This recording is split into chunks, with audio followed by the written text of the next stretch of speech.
Today, state lawmakers are back in Raleigh to start the 2024 legislative session. They will be tackling a lot. Among the issues, gun laws, immigration, and also legalizing medical marijuana. Now, there is a billion-dollar question they also need to address first. A lot of people want a part of this money. What do they do with the $1 billion budget surplus? That money could go to raises for teachers, daycare funding, Medicaid, and the private school voucher program as well. WRAL's Destiny Patterson joining us live now. Destiny, what is the governor saying he wants to do with that money?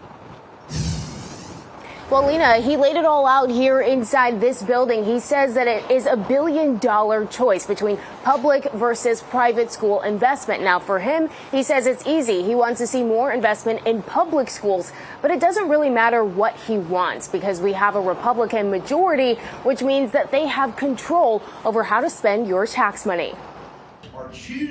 For the last time as governor, Roy Cooper walks up to this podium with his recommendations for the state budget, with jabs at his Republican colleagues. Trying to choke the life out of public schools and then accuse them of failing while they gasp for breath.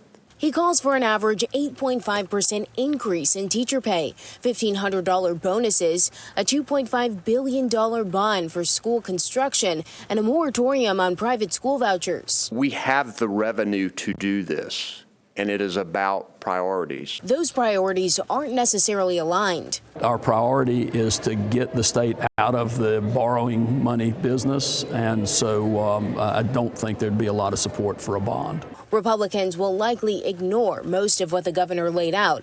During the session, lawmakers like Berger are expected to consider spending more money on Medicaid, as well as child care and scholarships for K-12 students to go to private schools. There may be some things there that we can work with. There are probably a lot of things that we won't be able to work with. But we won't stay first in business if we become last in education. Cooper also wants the budget to include tax cuts on the first $200,000 of your income.